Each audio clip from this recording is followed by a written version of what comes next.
Recently, a Muslim entered Hamza's den to complain about all the Afghan Muslims who were leaving Islam in his area. We have lots of Afghans literally leaving Islam. They are leaving it by the masses. A lot of them, guys. A lot of them. It's crazy. A lot of them. A lot of them. Keep in mind, he's just talking about Afghan Muslims leaving Islam in his city. You know where else Muslims are leaving Islam? Everywhere there's an internet connection. For the past few years, Muslim leaders have been trying to figure out what to do about the massive numbers of Muslims, especially young Muslims, who are leaving Islam. Previously, according to me, when a person from Saudi Arabia or from the Gulf country went to America or went to Western country, the chances that they would deviate from the deen would be maybe 1 or 2%. That's it. But nowadays, the chances are more than 25%. Research has shown that over 100,000 Muslims leave Islam every single year. Pause that. We've corrected this before. Because, Muslims here, 100,000 per year, that's so many. As is always the case, Ali Dawah does not accurately reflect what he's heard or read or whatever it may be. The study that reported that was about apostasy in the United States, specifically in the United States. It was 100,000 Muslims leaving Islam every year in the United States. That's not counting Europe. That's not counting Pakistan. That's not counting the Middle East. That's not counting any of that. It's not global. So anyway, if it's 100, if this was already a few years ago that this study was done, it was in the United States, 100,000. I'm sure it's gotten worse by now. And then if you multiply that globally, you're dealing with a lot of apostasy, which is what the sheikhs are crying about. We are such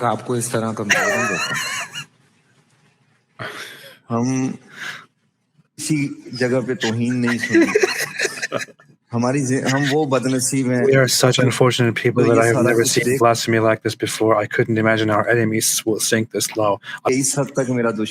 Unthinkable is happening at the heart of Muslim countries. 7th biggest Muslim country, Pakistan. Muslims are walking away from Islam.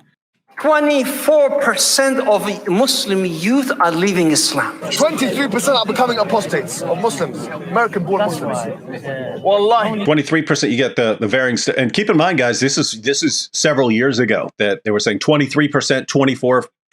I think Zakir Naik said 25% young Muslims leaving Islam. And guys, that's not where it's stopped. That it's in the process of accelerating. And that's where they were at a few years ago. And keep in mind, we know about that stuff from Muslims who posted these clips of their discussions saying, hey, there are all these Muslims, they're in Muslim schools, they're leading prayers. Some of them have memorized the Quran and they're leaving Islam. What do we do about this? To all you sheikhs and imams and dawagandists who are watching, this is what happens when you use deception and manipulation and threats of violence to control people.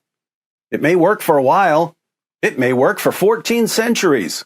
But eventually, the people you've been deceiving and manipulating and threatening get an opportunity to think for themselves. And that's when you lose control over them. And when you lose control over them, you panic. And when you panic, you get desperate. And when you get desperate, you put the future of your religion in the hands of da'is who are only going to accelerate the avalanche. If you look just at the Quran, you will get the indication that you can have the 5-year-olds.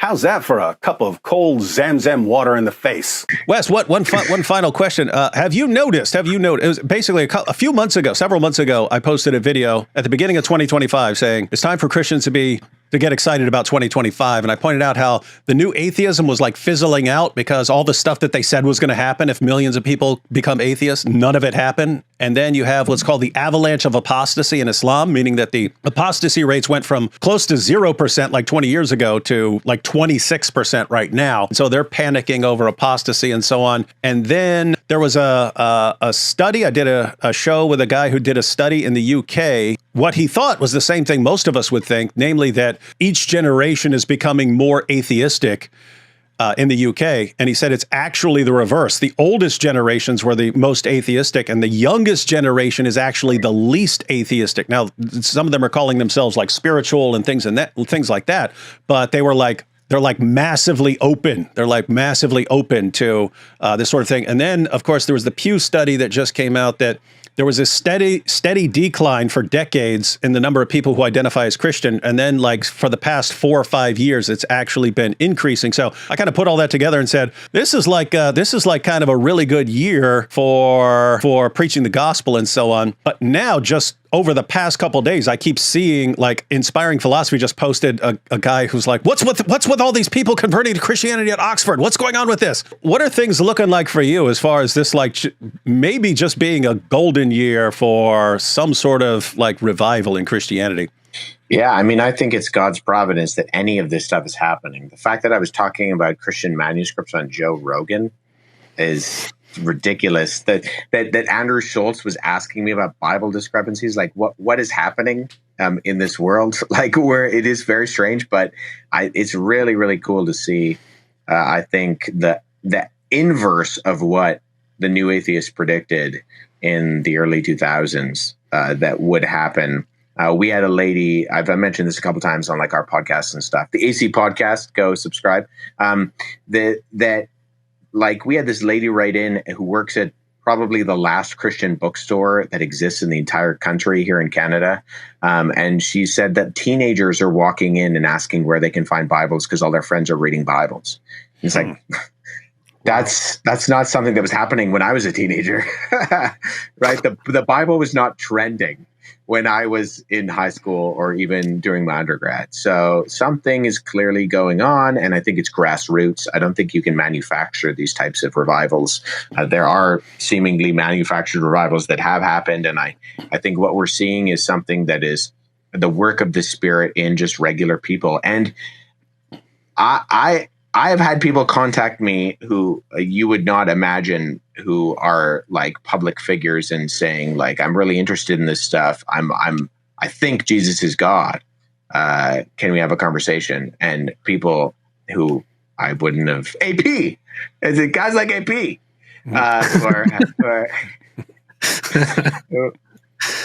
who are really thinking things through and asking the right questions. So I think it's a really cool time to be alive. It is. Yeah, and I view it the same way as like providence. So I don't think it's just like a bunch of people deciding, hey, let's decide what to do now. It's more along the lines of like God saying, hey, you saw what you have your lesson on where all these other things lead to. Let me give you guys another shot right now. God is bringing Indian Muslims and Iranian Muslims and Egyptian Muslims to Armenia to hear the gospel and become Christians. Mm-hmm. When I was in Armenia, I was working with training a bunch of college students in apologetics. There was testimony after testimony after testimony of Indian students who'd come to Armenia to study to become doctors, who had through the work of the student ministry had come to know the Lord, and so they were in Armenia. They got their degrees, they became Christians, and then they were going to go back to India. As a matter of fact, some of them just didn't even know what they were going to do when they back to India, because now they're going to go back to their Muslim or their Hindu families and say, now I'm a Christian. We have Iranians coming to our church every Sunday. And on what I've noticed is that we have guests from Iran every Sunday as well. And it's always the first church they've ever been to, and we're really the first Christians they've ever met. And they're saying, we came here because we wanted to hear about Christianity. It's just like this place is just it's an amazing place where God is bringing people. Artur, as you said, he changes borders and he brings people to and fro, and he's bringing them here so they can hear the truth. These are good times. It's a weird. Everyone's like miserable and depressed about all the things that are messed up in the world. It's like, are you missing how awesome things are right now if you want to reach people with the gospel? Mm-hmm. Right when people are looking at the demographics and saying, oh my goodness, in 2050, it's going to take over this European city. And in 2060, it's going to take over that. And right before all those things happen, all of a sudden, Christians get open access to the Muslim sources, as Jacob was pointing out. It was hard to get sources back in the day. Now we have open access to all their sources that we can use to expose the lies of the Dawa guys. And all of a sudden, for the first time in history, we get open access to Muslims around the world, wherever they are. We can get to them at least through the internet.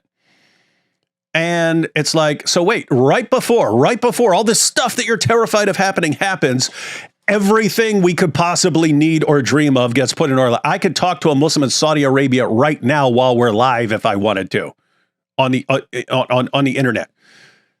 These are awesome times. So I look at this and I was like, wait a minute. Right before all this bad stuff happens, everything gets tossed into our lap. I look at it and I say, hey, Islam, looks like the Almighty has delivered you into our hands.